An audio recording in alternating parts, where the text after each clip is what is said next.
Welcome back to another edition of Every Day We're Covering. I'm calling it season 2.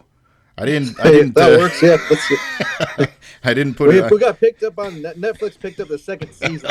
That's a good sign there. I think we'll drink to that. We got renewed, baby. Yeah. No, I didn't put this past the production team, aka SJ, but I'm calling this this season 2 because hey, we're kind of done with the football. We officially recapped the Super Bowl last episode, so we're kind of moved on. So I feel like it's a new season, new year. Of course, we'll get into some fun with college basketball here with conference tournaments getting started around the corner. And then, of course, the NCAA tournament. That's always some good fodder. And then after that, I mean, the headlines will start ramping up pretty fast on the football front, too. So we'll have plenty to discuss. And, of course, maybe we'll bring up some old stories that maybe we do or don't want to share along the way here as well. But so we'll have some fun along the way, too, just to keep the spice in the show for you. But as we get rolling, we always, of course, tip a couple of beverages back, and I have to admit I'm not exciting this time because it's something that I've already had here on the program, and it's the last hurrah because, unfortunately, today, here where I sit, we had a record high day, and I think we got up to like 75, 76 here in Atlantic, so beautiful day. But coming up on Tuesday night into Wednesday, we're supposed to see a potential for a little bit of snow on the ground and sub-zero temperatures again. So I pulled out the cold snap, the old Sam Adams cold snap to finish off that run. And hopefully after that, we'll be done with that stuff and we'll get into the real spring weather. But that's what I'm drinking tonight. SJ, how about you? I'm also having something that I've had before, and I know you have as well. It's kind of throwing back maybe over the classic here, but I hadn't had one in it's been a minute. I grabbed the Grolsch. Oh man! Or the old Grolsch Pilsner. I do love them West. I think I'm not a geography guy here. What is is it Western Europe, like Germany, Holland, Netherlands, like all that area, Belgium. Like I love those beers from there. I really do. That's one of my favorite. I'm probably not much else I like from that region, but they make some damn good beers. Like that's one of my favorite. Like just the style they make and just. You don't really miss with those. Obviously, this is probably like, someone that lives there is probably going to be like, oh, that's shit, like we don't drink that, but it tastes good to me. So, I drink it cold, so you're drinking it warm, so I really got nothing to say to you about that. So, exactly. But no, Grolsch, kind of an old classic. I know there's a little joint we used to kind of sip these back in a little bit, had some good conversations there. So, throw back to the old days there, sipping on a Grolsch tonight. Yeah, our old buddy Pops, that was one of his favorites there, drinking the Grolsch.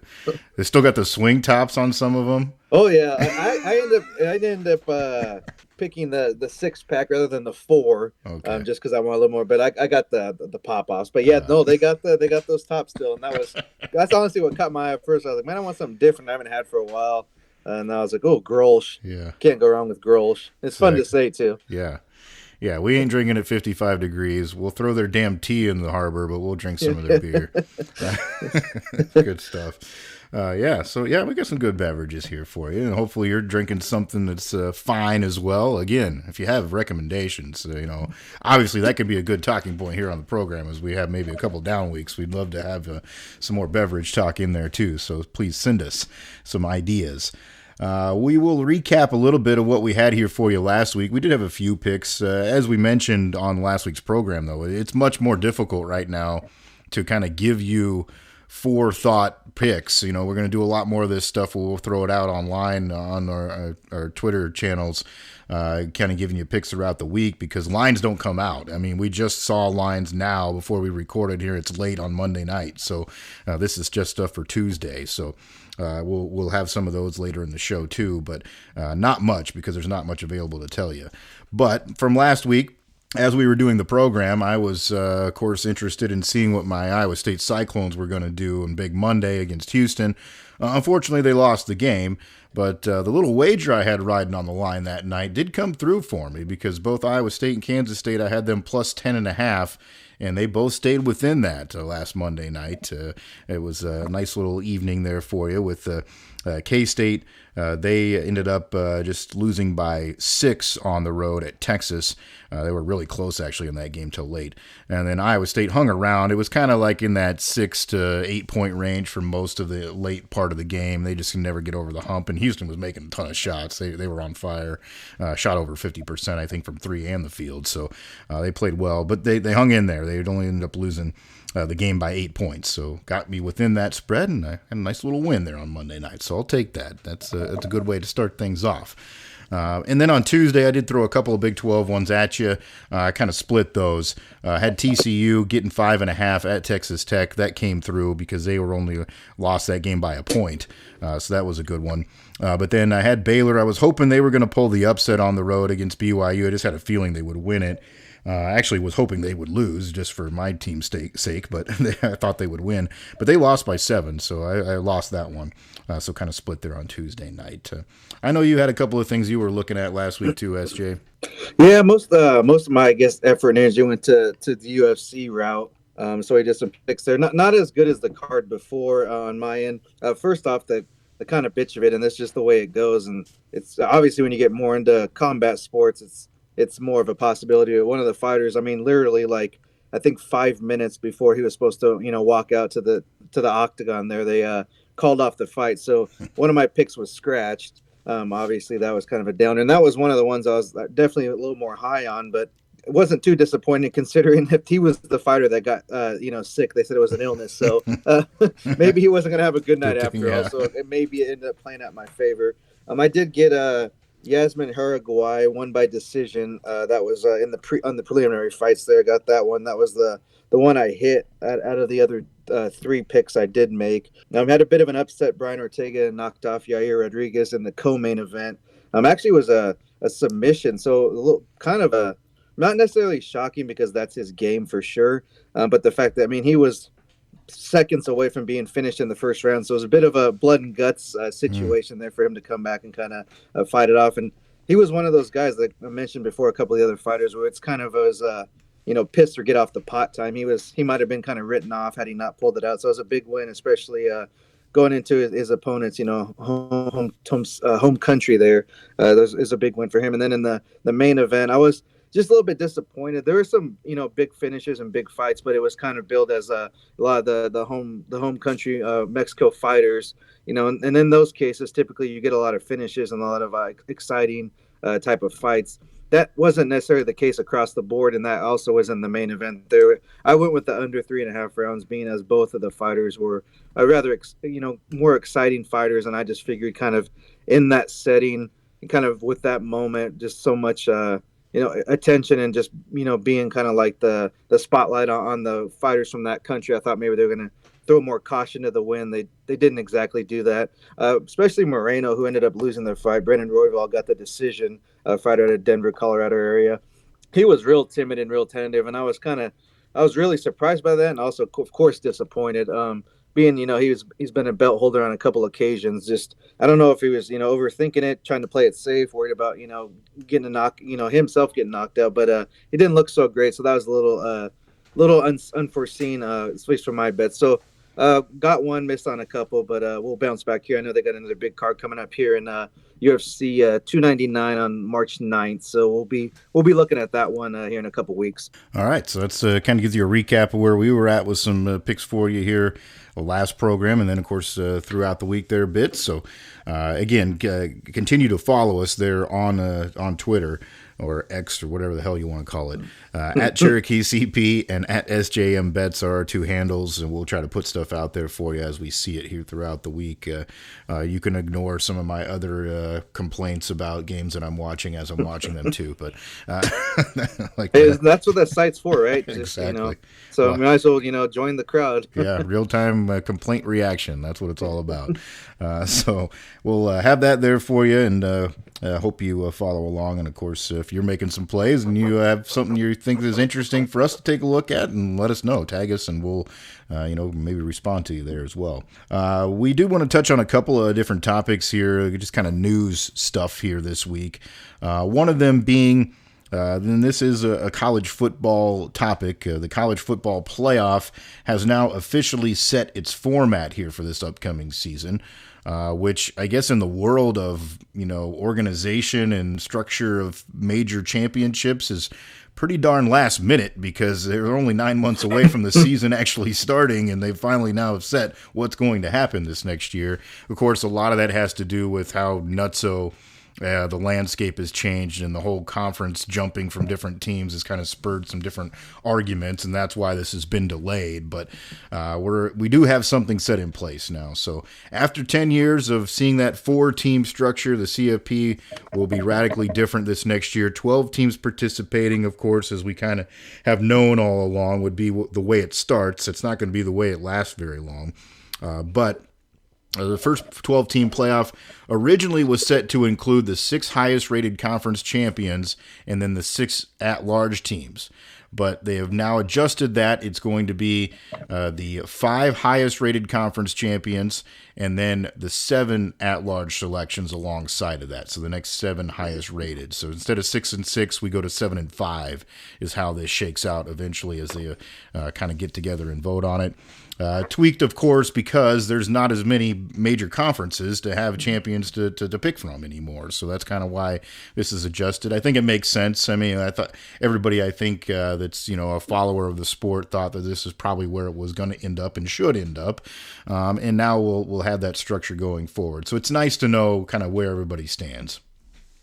Yeah, it was one of those deals we talked about with whatever the Pac-2 commissioner being let go, or it's kind of like, well, yeah, duh, obviously, same thing here, but got to make it formal and make it official, I suppose. But like you said, it's going to be a short-lived type of thing, so just deal with it for the short time that we have to worry about, and then move on. But then I'm sure there was, I obviously caught the headline and found out about it when it was released, but I'm sure it was just met with open arms and such a welcome, warm response from critics and fans alike. So that's it's going to be complained about regardless. I don't think it's good, bad. I'm kind of indifferent towards it anymore.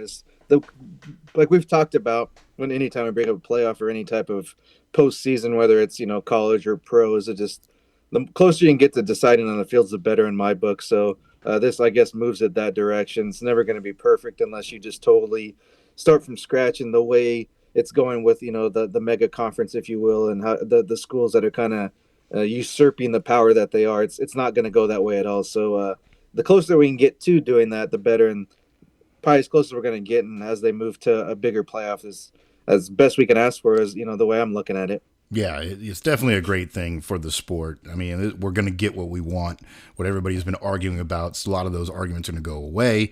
We'll actually get play on the field as, we want it to be hashed out. So there's a lot of positives, and we'll get into a little bit more of that here in just a moment. But I did want to kind of give you into the weeds, look at this a little bit too. So the conferences that we're talking about, obviously, are SEC, Big 10, Big 12, ACC, and then originally it would have been Pac-12, and then also the champion from the group of 5, the best, highest rated conference champion from the group of 5. That's how it was going to be 6. But with the Pac-12 just now down to Washington State and Oregon State, following the departure of their 10 other members, they're essentially, only 4 power conferences now. So what this will do is will allow that 5th highest rated conference champion from outside of those 4 leagues to be that 5th team. And that's kind of what we're talking about here. So Washington State, Oregon State are going to continue to play under the Pac-12 banner. They reached their scheduling agreement with the Mountain West, which will get to play 6 games against Mountain West opponents to fill out their schedules. So that helps them out and makes it kind of their own league itself there. Pac-12 Mountain West is kind of one and the same. So the rest of the facets of the 12-team playoffs will remain the same. The 4 highest-rated conference champions will be seeded 1 through 4 and will each receive a bye into the quarterfinals, while seeds 5 through 12 will be paired up against one another in the first round, with each matchup taking place at the home field of the higher-ranked team. Quarterfinals and semifinals will then be played at the different New Year's Six bowl game sites, and then the championship will be held at a decided neutral site like has been in the past. There will be no limit on the number of teams per conference that can qualify for the playoffs, so of course I'm sure that'll be the one thing that people find to have fun to argue about and whatever. But at the end of the day, yeah, we're getting teams in that are probably all going to be the right ones, or at least, should have a chance to go win a championship.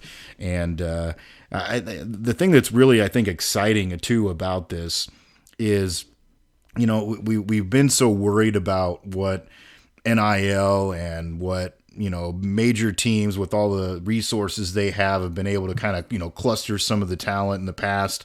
I think we've actually seen NIL do a little bit of the opposite. People were worried that Georgia's going to get everybody, but I think it's actually sent guys a little bit more around the country. It spread things out because guys want to go somewhere else where they're going to be the man. So that has changed a little bit, but this is going to help because some of those other schools now, they've got a feather in their cap to say, hey, we have a chance to go play on the biggest stage at the end of the year. We have a chance to be in that playoff. You can come here to, Boise State and still be a known commodity.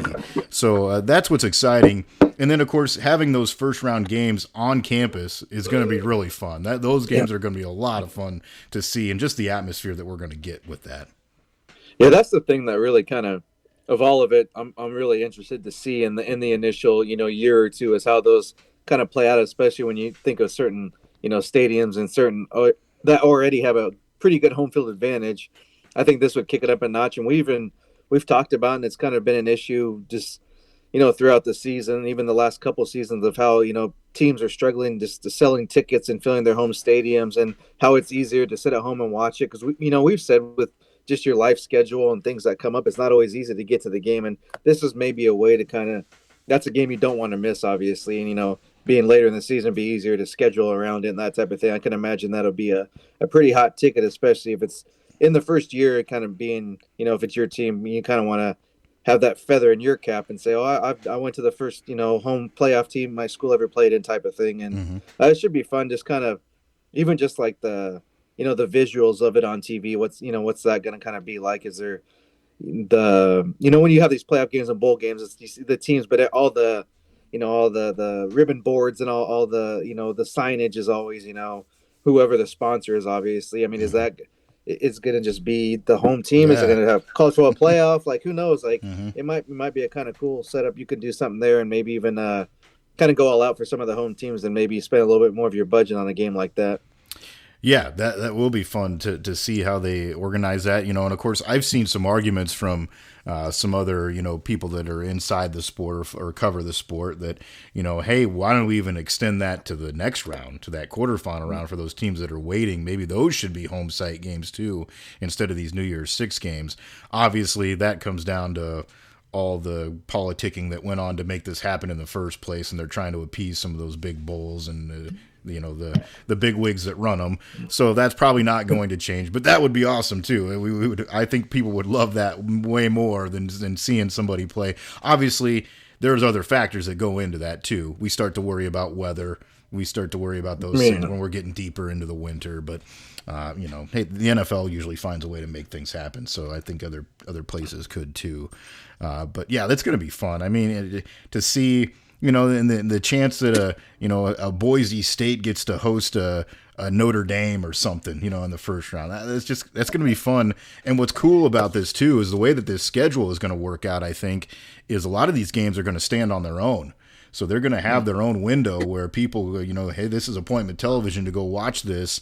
I'll be really interested to see what kind of numbers we start to get as far as viewership is concerned for some of those early games when they are set aside and not really competing against other stuff. You could see some really big numbers, especially with the interest that comes along with, the sports wagering and everything else. It kind of makes it a bigger event now. Well, you think about it as the easy thing to say is, of course, it's 15 or, the lower seeds not going to beat the top guy. It's easy to be like, oh, well, they're just getting in just to appease whatever. But I mean, college football has always been if you want to call it the league or whatever, the has been the upset city. I mean, that's the definition of college football is upsets. Like we see it all the time, even with the dynasties. They come to an end at some point, even even as great as they may be. So I mean, it only takes one Saturday or whatever whatever day these games are going to be played on. But any given day, a team could go down, especially in college athletics, because that's we've mentioned it just in other conversations. The consistency is the thing that might not always be there. Just the mental focus, because just think where you are at that time, that age period in your life. Of course, you're not going to be 100% locked in every game and every day. So that's just, I mean, that's kind of what makes it exciting. Why a lot of people like it is just the uncertainty, or the element of the upsets actually there. And Yeah. I think this might kind of ramp it up even a bit more, because yeah, on paper, of course, it's not going to happen, but they don't play the games on paper. Isn't that how they say it? Yeah.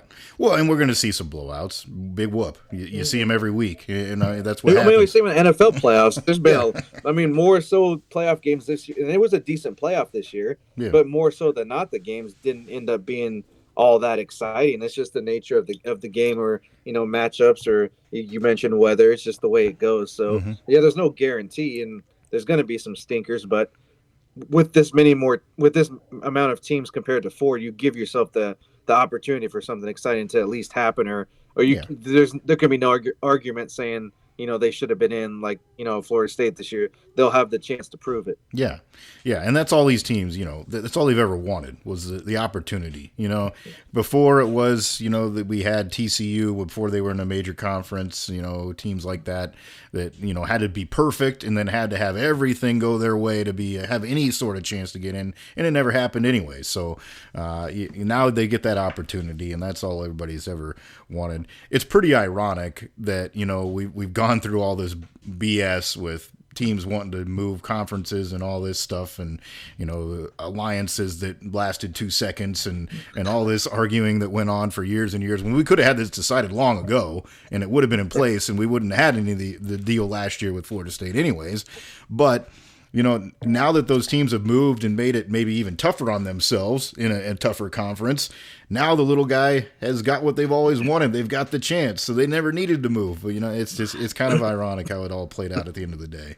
Yeah, I totally agree with that. But it's we all know it's kind of just comes down to the bean counting, and Yeah. there's just always too many people in power that either don't have the best interest of the game, or don't really care about the actual competition on the field. It's more about the status, or their position of power, how much money they can make off it. And that's the kind of the reality of a lot of facets of life these days. So just another I guess window into that world. But like, all in all, it's going a better direction, I think.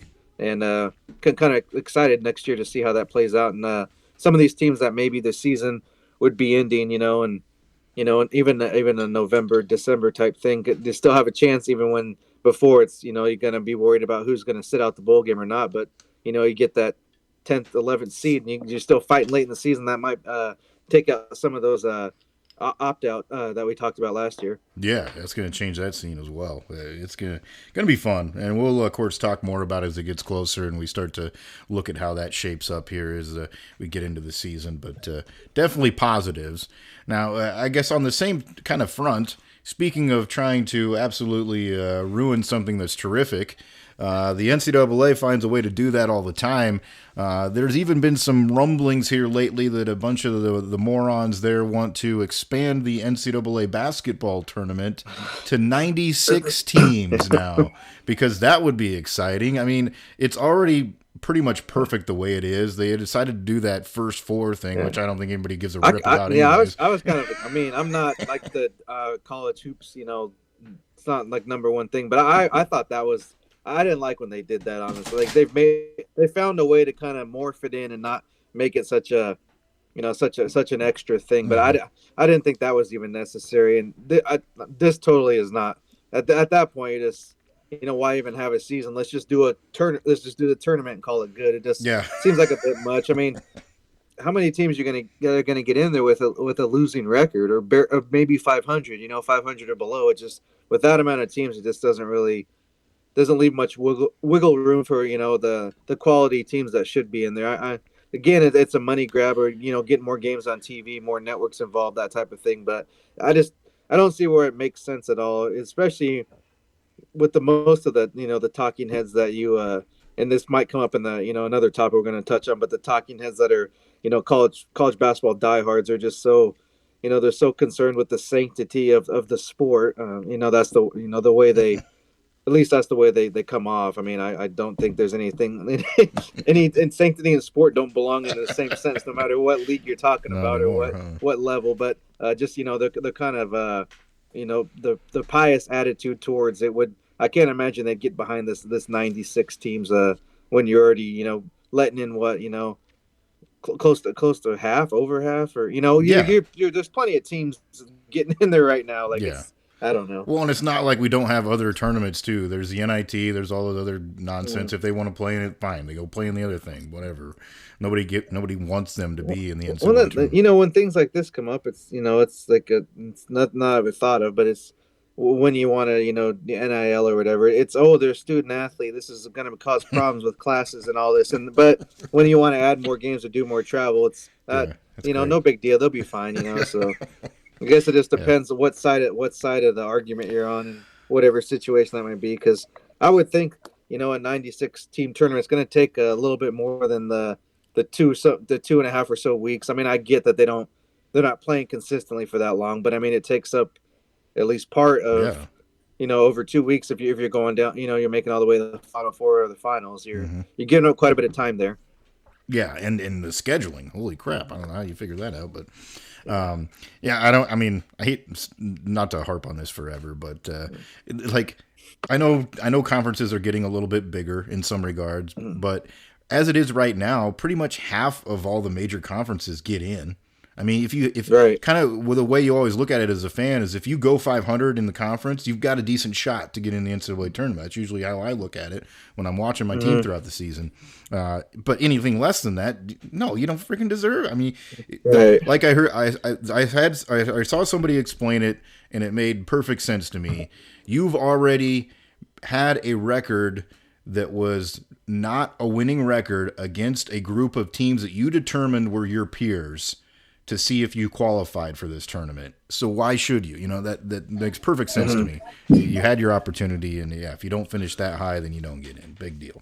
Well, I remember it wasn't like a set in stone type thing or written out, but for the longest time, I just remember like you hit that 20 win mark, and it was like Hmm. you're in just because the way, if you're in a major conference, the way your schedule was, that would probably be enough considering the opponents you're going to play and who you're going to beat. Obviously, it wasn't, like I said, it wasn't like, oh, you're automatically in, but it was kind of like Yeah, pretty close. a kind of a baseline that was set just over time. And once teams below that start getting in, then you kind of just shift it, and then, like you said, the losing conference records get overlooked, and it's gotten, I got nothing. I have nothing against analytics or that sort, but it's gotten to the point where you can't tell heads from tails. Honestly, I don't. I'm not like digging deep and spending much time on analysis, but one guy's bracket is not even half of like half of his team's barely even matching when it comes to seeding, especially. Just Hmm. I don't understand like how it can be so much of a differential when you're covering the same sport, but.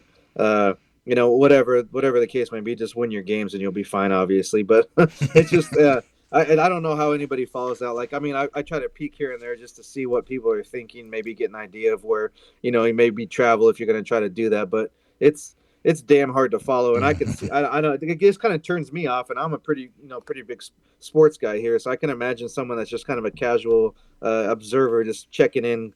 I don't even know Yeah. where you begin to follow that stuff. No kidding. That wouldn't make any sense to him. Yeah. Well, at the end of the day, hopefully, like you said, this isn't going to get any traction. It's not really going to happen, but just ridiculous that they even had the thought and then the thought to say something so that somebody would hear it too is insane. Speaking of college basketball, we did want to touch on another topic because I know it's going to be a hot button issue. It already has been, but here over this past weekend, There was a big win for Wake Forest at home over the Duke Blue Devils. And of course, the students want to go have a good time, and they rush the floor to go celebrate after the game. Kyle Filipowski for Duke ended up getting injured as he exited the floor, or so he says injured. We don't really know. Yeah, I'm sure. 5'10", 165-pound chemistry major knocked that 6'8" or whatever on. Really knocked him on his ass, didn't he? Yeah.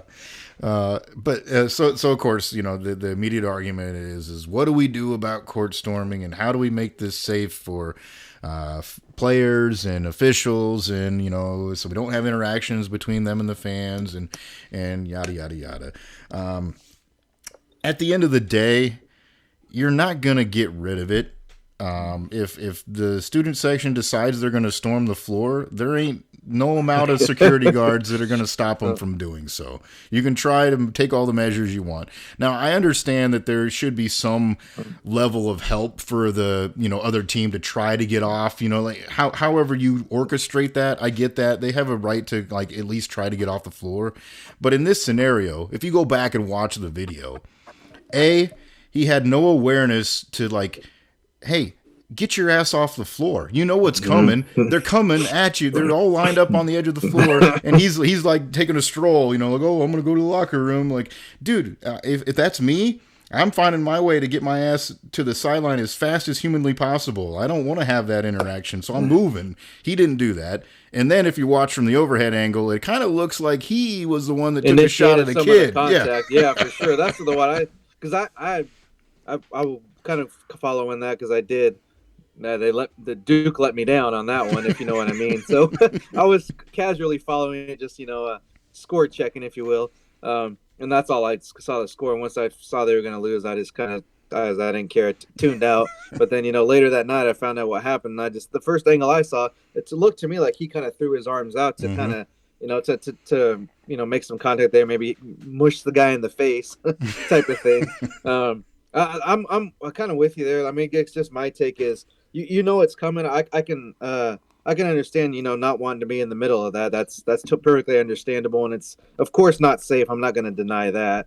I mean, myself, I was just I mean, I get the court storming because it's an upset, but you're excited, you run out there, but then it's everybody runs out there. Then what? You just jump around like a dumbass for 10 seconds and you walk off. That part, I was like, what do you do next? That was kind of stupid, but the excitement, I get it. That's totally a big deal, especially for a team that hasn't maybe since Chris Paul left, they ain't sniffed a lot of success really. So I don't blame them for that. But I mean, and then when you talk about security, a lot of times the places at least I know or have heard of, just it's volunteers or blue hairs. What are they going to do to really break it down? So, but I mean, I think you could staff 5 or 6 people that can escort the team off quick, because like you said, it's coming. It was no surprise. I mean, everyone's basically as close to they can get us to the court, and it's like a mob scene. So there's no reason to stand out there. And I mean, I think he was just obviously he was pissed off and he wanted to freaking knock somebody out. I mean, if you say anything else, you're just lying. We know what you wanted to do. I remember one of the back was probably mid 2000s when I think he was a safety for Nebraska. Missouri beat him for the first time in quite a while. And he he had the uppercut from hell and just freaking laid out this Missouri fan. I mean, he was totally in the wrong. But I mean, I guess if you're going to run on the field, though, that is the risk that you do take. I mean, I don't obviously he shouldn't have done that. But I mean, that was one of the kind of the scenes that always sticks in my mind. I remember. Then of course we saw the flop a couple weeks ago by that women's basketball player from Iowa. So I mean, it kind of depends who it happens to. Honestly, it seems like if it's Duke, of course Jay Billis is going to get on his high horse and kind of decry all this stuff. But if it's a North Carolina player, he might not have felt the same way. He's kind of one of those sanctity guys I was speaking of before, just a total arrogant D-bag. But I get some of the argument, but also, like you said, it's nothing that you can really stop. And all of a sudden, why is this such a big deal? Because sure, you go back to 60s, 70s, 80s. Freaking Valvano, he was running around. People, the court was littered with people. You see the old games of fans running on the side, freaking running and tapping Hank Aaron when he's rounding the bases when he breaks the home run record. I mean, they act like this is something that just happened last night, started overnight. has been going on forever. I'm not saying it's good, bad, or indifferent, whatever. It's just I Yeah. don't get why all of a sudden this just picks up steam and it has to be like some freaking pick your side argument all of a sudden. Yeah, yeah. Now it's a big deal. Like, and the other thing I guess I took away from that particular instance was, yeah, it looked like he tried to initiate the contact, then he stumbled a little bit, and I think that's why he got kind of like dinged in his ankle or knee or whatever, because he kind of got off balance after he tried to initiate the contact. And again, like you said, whatever. If the guy is going to run into you and you level him, fine. That you have that right Yeah, too. I'm with that. I yeah, mean, that yeah, kid, like you said, that biology major deserves a good shot in the chops if that's what he's going to do. But he was avoiding you. It wasn't like it was a direct contact type of situation. But yeah, I mean, and there's been arguments too, like, okay, well, you try to find a way to hold the kids back, and then so the officials and the players can get off, and then you let them on there. Well, then the whole point is ruined because it's not fun anymore. yeah. Like it's all about the moment. That's what it is. So Yeah. yeah, I Well, don't and know. I'd be fine in that case, just get, even if they leave the court 3 or 4 or 5 seconds early, just get them off the court. It's no big deal. You don't need to shake hands after every game. We've seen that cause more issues than anything in the last couple of years, the Yeah, handshake line. So just yeah. go ahead and, give them the nice little wave and, Hmm. walk to your sideline, let them celebrate. Most time it's just, you never hear anybody, say anything about it, just like at a random time. It's always just the coach that lost pissed off that they lost and he's just trying to Yeah. take his frustration out on something. That's what all it really boils down to. Just to be 100% honest, they were pissed off they lost and they didn't want somebody taunting them in their right in their face, and Yeah. that's all it is. Well, and if there was a game that was, say the game's out of hand, like there's no way that last possession means anything. I think in that case there was like a 4 point difference, so maybe they felt like there was some Yeah, chance in hell that they could yeah, still. right. That's fine, but like in another game where it's 6 7 points, the game's over.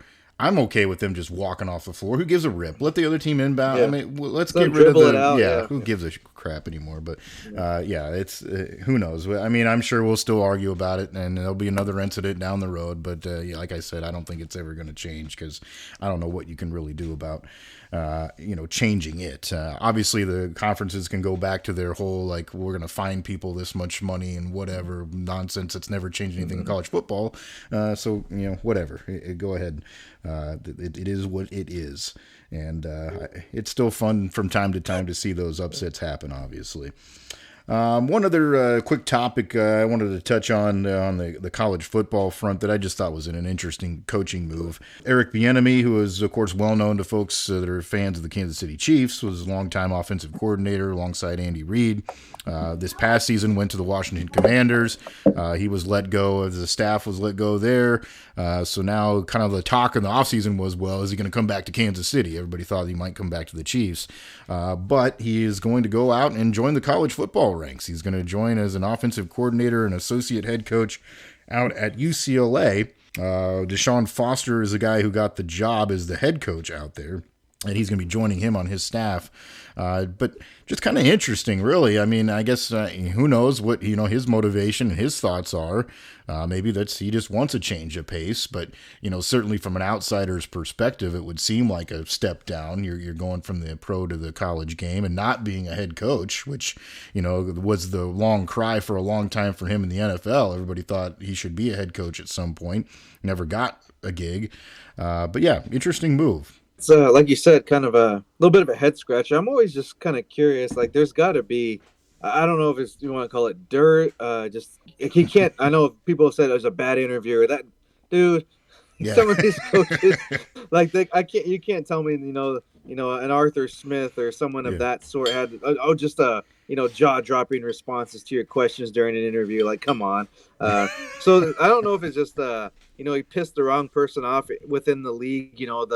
Maybe someone that's got a lot of stroke, a lot of power, because it doesn't really make sense why he hasn't at least had a shot when you consider some of the head coaches that have, had at least one, if not multiple Multiple shots. opportunities. Yeah. I mean, I can think of a Josh McDaniels, not to not talk trash of the coaches, but people that have gotten, opportunities for credentials far less than his. It Yeah. really does make you scratch your head. I don't know if maybe it's a timing thing, but I would have thought maybe we went after for the head coaching position, but maybe it didn't work out with that, or maybe they're just kind of he's maybe in waiting type of thing. It is a little surprising when you consider all these accomplishments. Even there was, I guess what do you want to call like rumors or just after the fact of saying he was it wasn't anything illegal, but he I guess he had kind of helped do a little game planning for the Chiefs before the Super Bowl.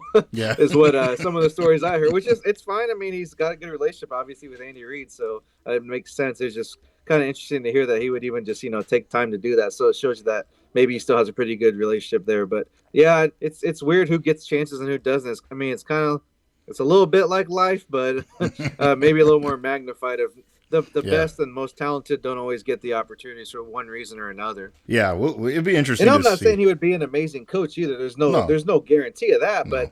but he's definitely earned the shot. Yeah, no, yeah, exactly. What you said exactly about guys getting multiple chances that had no success whatsoever, and he doesn't ever get a shot is really weird. It'll be kind of interesting to, I guess, to follow if if he stays there, if he does end up coming back, getting a shot in the NFL. Who knows? I mean, maybe things change down the road, but certainly a kind of a weird move right now. But maybe he just wants a little change of pace. Who knows? I guess he'll enjoy the weather. That's for sure out there in LA. So that's kind of some of the topics we wanted to hit on here this week with at least big news that's going on around the country. I did want to take a look at a couple of picks here for you as we head into the next couple of days here, or at least tomorrow, as far as the college basketball front is concerned. You know me, I like to stay in the Big 12 where I watch all the games all the time.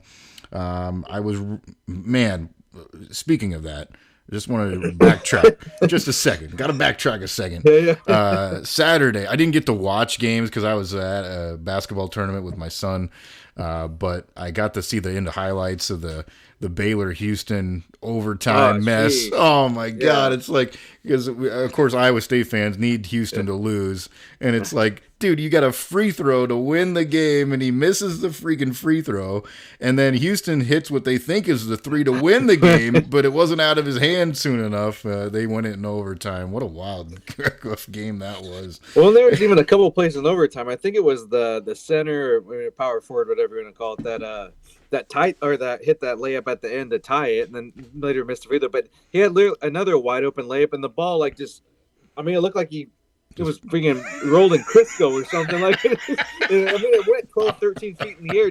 It was incredible to watch. And of course, probably just it says more about who I follow, but the comments were he bet on Houston. He had the spread. He had the points. Which, I mean, I don't think so, but shoot, man, we've seen college kids, do some questionable things when it comes to gambling as of late. So it's possible. Who knows?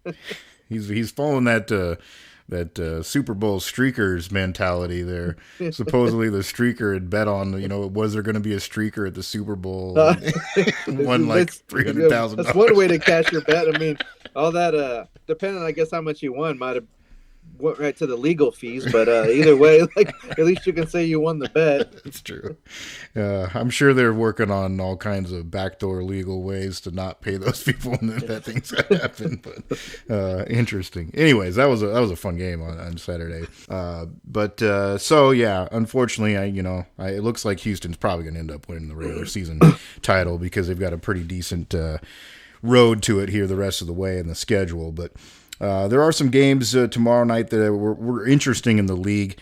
Kansas plays host to BYU tomorrow night. I know this is probably, most people would think, just kind of an easy route to go, but I do like Kansas in that spot at home. They're only laying 6.5, what I saw right now. And they're kind of still in the mix too. They're towards the top. They're playing for seeding. They're in the tournament, Big 12 tournament. So I think they pick up that win. BYU's kind of been on a downturn here these last couple of games. They've lost a couple of tough ones. So I will go with the Jayhawks there. And I also like Texas Tech at home. They are only laying 4.5 against Texas. Granted, those games turned out to be a little bit feisty sometimes because they don't like each other, but Tech at home, and they've been playing well here lately. They've hung with some really good teams, and Texas is just not having the kind of year that they want to have. But I'm going with Tech there as well. So that's kind of my two picks there in the Big 12 Conference tomorrow night that I was kind of taking a peek at. You got anything you want to throw out there, SJ? Oh, but just since might as well, let's do a we'll do a couple NBA games. Like you said, timing is always the trick here these days. Just with when the stuff's thrown on the board, when you get it and when you're able to play it. In that, with that being said, this is kind of the rationale for the bets I'm taking. I'm going to take a couple of maybe ones that look like an easy play, but I'm going to take the big numbers on him. That's kind of the little bit of I guess the risk here, because like we were talking offline. Oh shit, yeah, I can pick the favorites every Yeah. day and win. You get those people play throwing their bets out and minus 300. Well, no shit, you're gonna win, like of course. But we usually like to dig a little deeper and try to give you something that you're gonna at least win some money on, and it might be I don't want to say risky, but a little bit more of a challenge there to figure that one out. But in this case, just for tonight at least, we'll get you a couple more later in the week. I'll probably do some props especially with NBA. I do like to play their props, but for tomorrow night, I'll take, like I said, a couple of big numbers. Golden State's minus 10.5 against Washington. Golden State's actually been on a pretty good run here as of late. They early in the season they did not even look like a playoff team, and even with the issues with Curry and Klay Thompson kind of coming off the bench now, they've actually played better. It was a good move. Give Kerr credit. I know there's a lot of talk about Thompson kind of being on the outs and maybe leaving town, but since they made that change, they've actually played pretty well. So, and then Washington's just been freaking miserable. I'm like 9-48 this season, obviously. So, I'm not going to take the money line because that's obviously it's a bad odds and also just way too easy. But I'll take them to cover that 10.5, which is a pretty sizable number, Yeah. honestly, when it comes to NBA. And then the other one, another big number. Boston's getting 12 points. They got to cover there against the 76ers, who, fifth in the East, so a decent team, but Boston's 8 in a row win streak just kind of looked like the class of the East and maybe the team to beat in the entire league at right now. Their issue is going to be injuries. That always seems to kind of come up and bite them there late in the season. So I like them to cover that 12. Typically, I'll throw a Tatum prop in there, but I'm not really getting any good numbers right now. He's damn near guaranteed a double-double, but I might do something here tomorrow, so watch out for that. I might include that, do a same-game parlay and maybe, take someone with Tatum or even Jaylen Brown there. So watch out for that. We'll get it posted tomorrow for sure. All right, yeah. So that's obviously, like we said before, keep following us there online here as we move through this time of the year, and we'll get you those picks out there as well as we see them online. Again, at SJM Bets, at Cherokee CP, that's our Twitter handles. That's where we post all that stuff, so follow along there. The podcast is widely available if you want to share it with other folks. So whatever platform they may prefer to use, you're probably going to find it there. I've got it out there to just about every location. You can either listen or, I guess listen and have a graphic too up on the YouTube. We may dive into the video world here down the road too, so to be on the lookout for that. But as of right now, you can still find it there. We've got a channel dedicated, so a good platform to interact on and comment and all that kind of stuff. So we appreciate you following us along and giving us good reviews, like, subscribe, all that kind of stuff, and share the good word. So it's out there for you.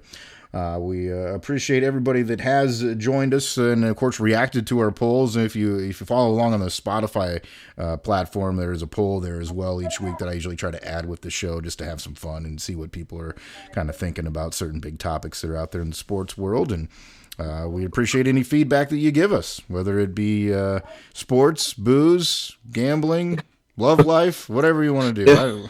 Yeah, we're open to any and everything, almost. Yeah, we might tamper that love life one down. We'll have to draw the line somewhere, but yeah, we're pretty open-minded here. Exactly. That's SJ Munoz. I'm Chris Parks. Thanks for joining us for another week of Every Day We're Covering. We'll see you next week for some more covers.